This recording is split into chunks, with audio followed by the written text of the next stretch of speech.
Questa iniziativa non è soltanto ristretta a Valdobbiadene, è un'iniziativa estesa a tutto il territorio nazionale e questa mattina ci siamo alzati con la volontà di far sentire un attimino la nostra voce perché siamo stufi, ci stanno cambiando l'esame da tantissimo tempo e sono tanti anni che siamo inseriti in un sistema scolastico che di per sé è sbagliato e tende a spersonalizzare lo studente. Oggi, a dicembre, ci hanno avvisato che il saggio breve non era più tra le varie nella prova screen, la prima prova, che era oggettivamente la nostra scuola si sta preparando dalla prima alla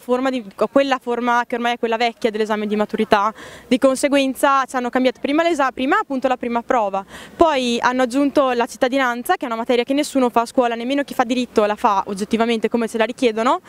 Inoltre non ci dicono neanche come la vogliono, di conseguenza facciamo fatica. Noi dello scientifico in particolare abbiamo anche un po' un'altra difficoltà, che per carità l'hanno anche quelli di altri istituti, ovvero fisica in seconda prova, perché erano 22 anni che non ci usciva più, di conseguenza nessuno era pronto, anche come non stavamo studiando tanto fisica quanto stavamo studiando matematica, ecco, ma anche gli insegnanti stessi come si proponevano noi. E l'ultimo grande problema è l'orale, che ci hanno tolto la tesina e ci hanno aggiunto questa cosa delle 3 buste che fa molto l'eredità e non ci fanno capire cosa dobbiamo sapere e noi siamo in difficoltà, come lo sono anche gli insegnanti di per sé. In questa nuova forma dell'esame di Stato è richiesta un'interdisciplinarietà che tra virgolette non ci appartiene, nel senso che noi comunque veniamo educati,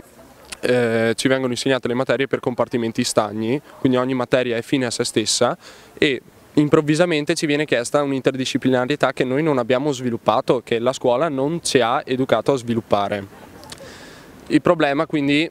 non è tanto nell'esame quanto nell'impostazione stessa della scuola, quindi non ha senso andare a cambiare l'esame di maturità quando il percorso scolastico è rimasto identico. Quindi la cosa che noi chiediamo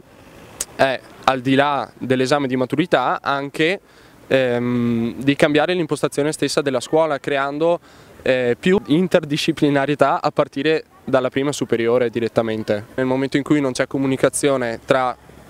chi effettivamente prende le decisioni e su chi ricadono quelle decisioni, allora per forza si verificano dei problemi. Quindi c'è appunto questo problema di comunicazione, di scollamento tra i vertici e gli studenti, che sono quelli che poi effettivamente dovranno subire le decisioni del Ministero.